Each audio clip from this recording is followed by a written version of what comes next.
A brief content warning before we begin. The case of the Invisible Man contains sound effects such as gunshots, sirens, and doors slamming. See the show notes for a full list of content warnings. Thank you, and enjoy the show. Malone has frequented many assorted establishments in his time, but most recently, he's been a weekly occupant of room 9 at the Turnstile motel.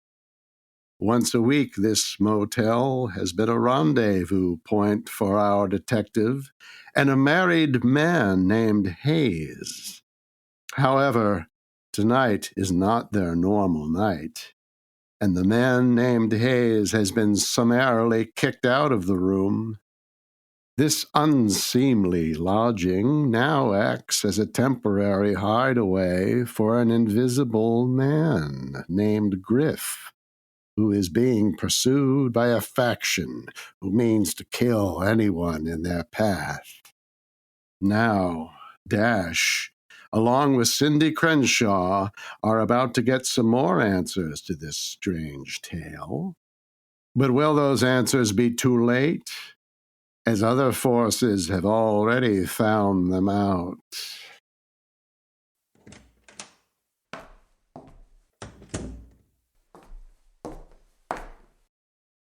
Well, good evening there, and welcome to the Turnstile Motel. Indeed. Are you looking for a room? It's a bit late in the evening, but we don't ever turn anyone away. I will say, we can only charge by the night and not by the hour. We're not that kind of establishment. However, I can turn a blind eye for a little extra, if you know what I'm saying. And what if I wanted a specific room? Have you been to the Turnstile before? Does every question have to be answered by a question? Oh dear, I see. I'm not here to be bothering you a toot squat and such. Was there a certain room you had your eye on now? The one in the back. Number 9. Room 9? Something is stuck in my noggin about room 9. Let me see here. I just got to check my log and all. Oh, well, ma'am, looks like you're out of luck. That's booked until tomorrow morning. And who's in there? You can't expect me to violate privacy there. We here at the Turnstile are very discreet. I'm sure you are. Ladies. Oh, it looks like we're busy tonight. He's with me. Like I said, room 9 is unavailable at the moment. However, we do have This is Mark. He's going to keep you company for a while. It's Merk. I can tell you I don't need any company. We're going to have to insist, ma'am. Oh, my. There's no reason to be pointing a gun at me. We are very discreet here, and I have to say that even though If you say anything else, Mark here will shoot you. Do you understand?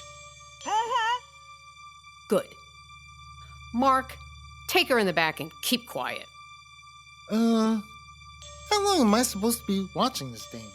For as long as it takes. You got it, Agent Scorpion. Don't call me. But I thought you said to... Just go! All right, lady. In the back we go. Calls me by my code name in front of a civilian. One who has seen my face. I should just execute all of them now and get it over with. No matter. There's always something to learn. I wonder what this ledger says about you, Malone. Room 9. Reserved under the name Hayes. Hayes? Now, what could that mean, I wonder?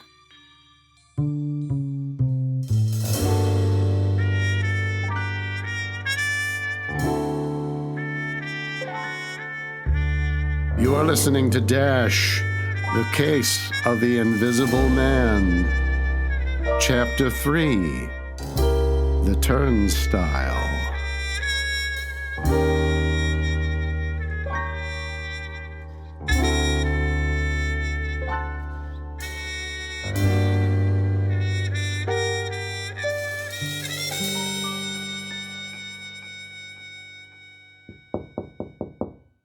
Who is it?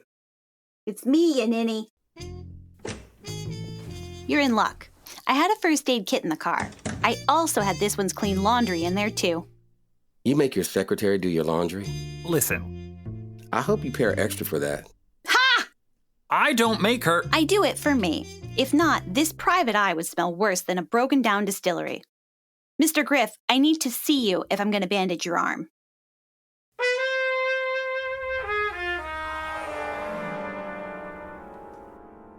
This is a scream. So every time you play that tune, you just show up, appear out of nowhere. Well, not nowhere. This may sting a little.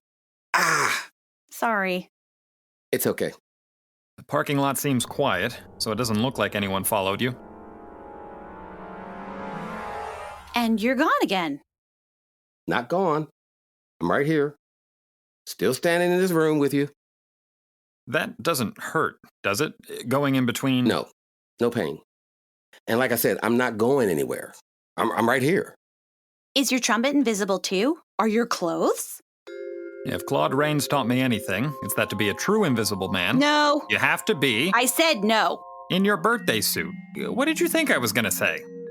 Don't mind him. His head is always in the gutter, along with the rest of him. I got that. As you've seen, however briefly, I'm wearing more than a birthday suit. So how does that work exactly? Your guess is as good as mine. I've changed clothes just to see if they can be seen. They sort of get absorbed into whatever is causing this. Absorbed? Like they turn invisible too? Yeah, certain things do. Like my trumpet.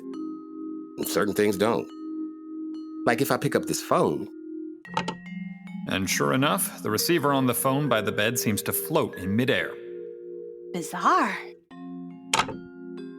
Watch this. The clean shirt of mine, the one that Cindy brought in, suddenly leaps off the bed on its own and begins buttoning itself, taking the shape of a man. Not a bad shape either.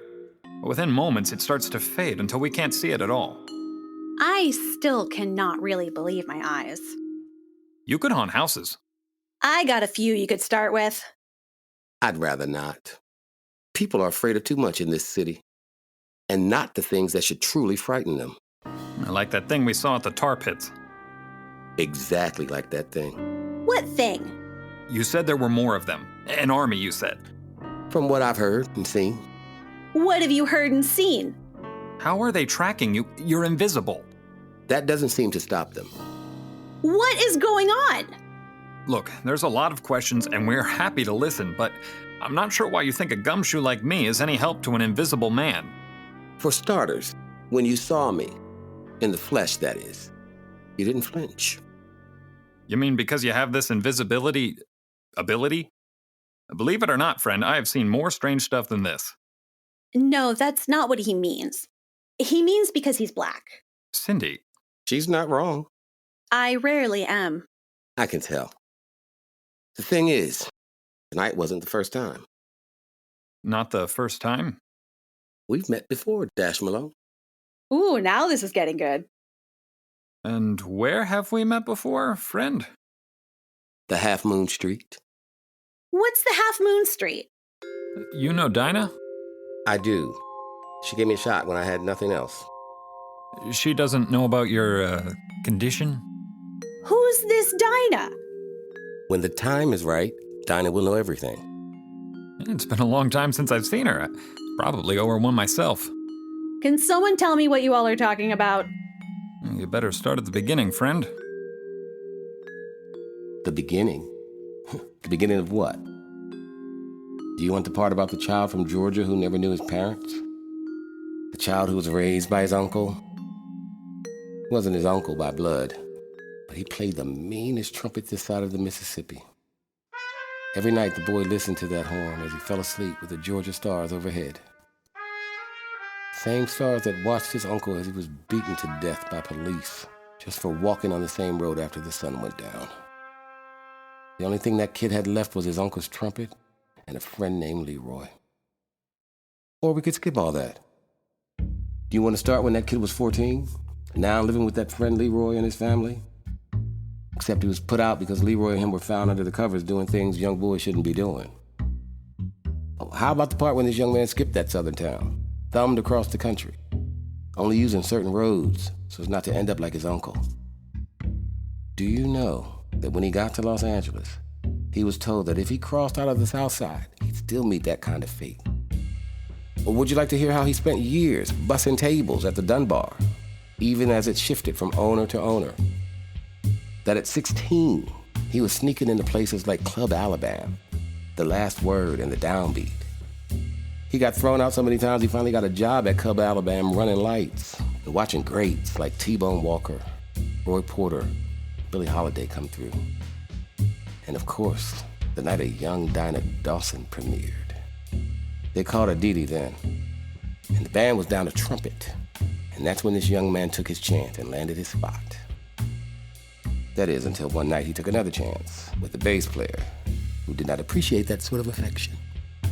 In short, it didn't pay off. He was out of the band, out of the clubs, and out on the streets. Too many people knew his business, and no one wanted a piece of him. And that's when he found the Half Moon Street. And that's where he first met you, Malone. We will continue with this week's episode of Dash, the case of the Invisible Man, after this commercial break. And now we return you to Dash, the case of the Invisible Man. And that's when he found the Half Moon Street. And that's where he first met you, Malone. As Griff continues his story, Malone is transported 2 years prior back to the Half Moon Street.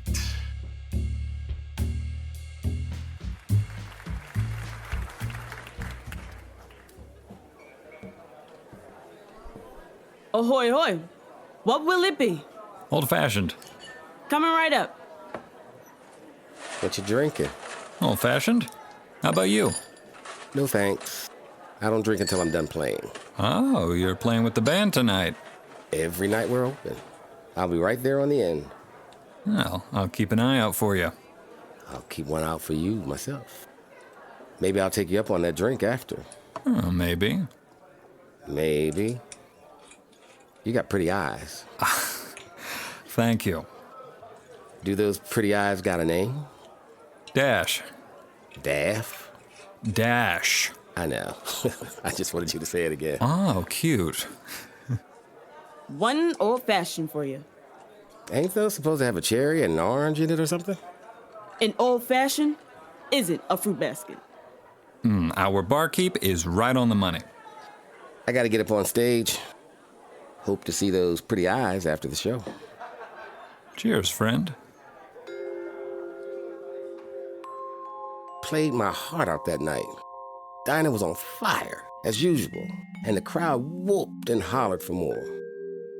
When I finally got back to the bar, those pretty eyes weren't anywhere to be found. Sounds about right.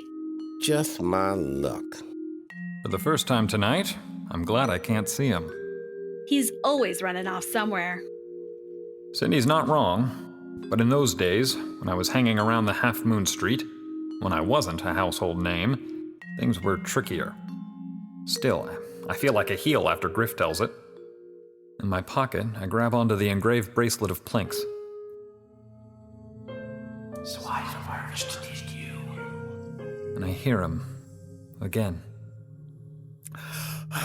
Hey, Dash, you okay? You know I'm joking, right? Yeah, I'm fine. All is good and water under the bridge, as they say. As they say. Back to it. Does Dinah have anything to do with how you ended up like this? No, of course not. But the Half Moon Street isn't open 7 days a week, and the guy has to make the rent. There's a fella who hangs around there. He hooked me up, helping deliver some things. Some things? What kind of things? Couldn't tell you. What they were, I wasn't asking, but... But you could tell they weren't on the level. You gotta do what you gotta do. The first few deliveries went okay.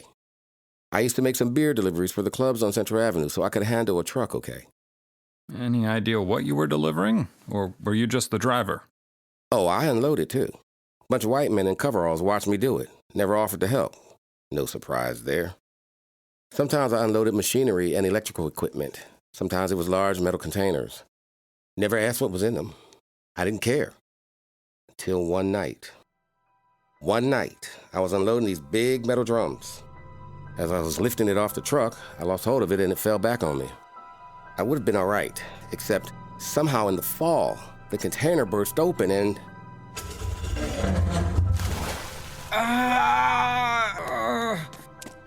Doctor, come quick! Quick! What is it? What is it? You know the enormous pressure I am under. I am not to be disturbed. Look! Oh, help me! He was unloading the delivery and he dropped it on himself. And what's happening to him? Help me! Help! I'm afraid, my clumsy, unfortunate friends, there is no help for you. These chemicals are quite lethal. Everything is... it hurts. I feel... Probably horrendous, no doubt. I can tell you it will get much, much worse.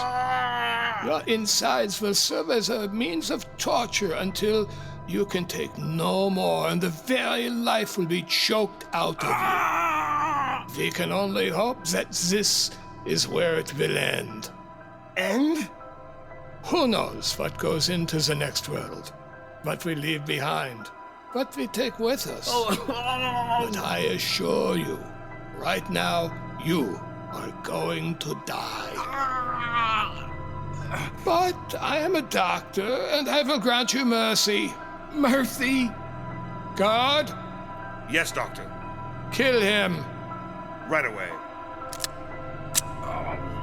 Wait. Death comes to us all, and I have no time to wait for yours.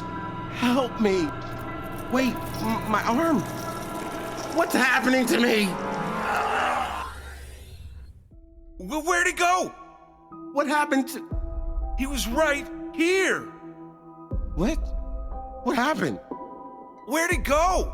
Where'd he go? Dr. Terrameridian? I have to get out of here.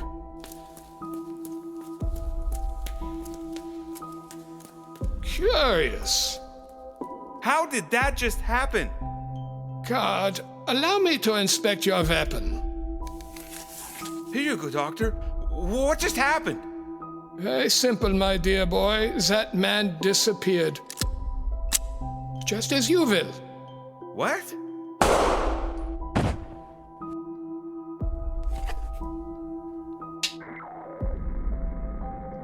Scorpion, come in. We have a situation and a body to clean up in the warehouse. That night, I ran and ran as far as I could to get away from that place. In that warehouse, it felt like my entire body was on fire. But as I was running for my life, the pain went away. I felt alive, almost unstoppable. Which is probably why when I found a road and cars traveling by, I wasn't even thinking. I ran out, tried to flag one down. The car didn't see me. I was used to that. But then the next one, and another one. And then finally a cop car. A cop car! That's how desperate I was. I waved and waved and waved, but nothing. I was invisible. No one could see me. No one at all. I need to get back into that warehouse. If I got any chance to get back to normal, it's there. I don't mean to point out the obvious, friend. You're the guy that's invisible. You don't need my help. They can track me somehow. That's why I need your help, because... What the hell was that? That was the door. Another great thud on the door takes it off its hinges, and one of those monsters races through, directly at... Cindy! No!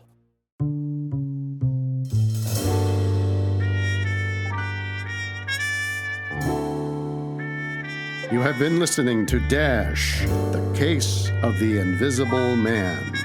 Starring Jared Calhoun, Sara Luciano, Jay Mazzola, Thomas Robert Irvin, Walter McCready, Cathy Mostek, Shanna Massad, Leigh Jacobs, Eli Haughton, Christopher Ptolomeo, Jalina Wazer, and Carlos Jiga. Written and directed by Dave Ebersole. Sound design by Mick Lauro. Music by Christopher Ptolomeo and Mick Lauro. Cover art by Vinny Rico. Executive producer Mick Lauro. Dash created by Dave Ebersole and Delia Gable. Dash the Podcast is a Light Booth Blackout production. Thank you for listening. I'm John Barker. Until next time, keep your eyes peeled. Once you know what to watch for, you always know there's more to the story.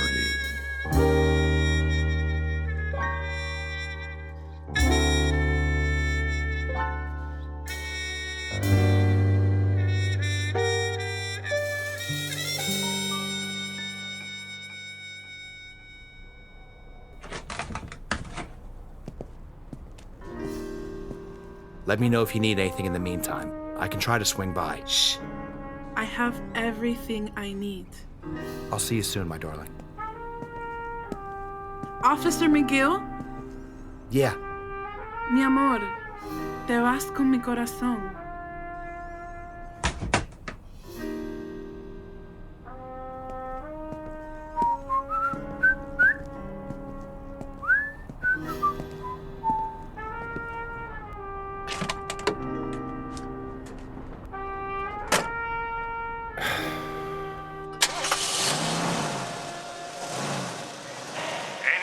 Available.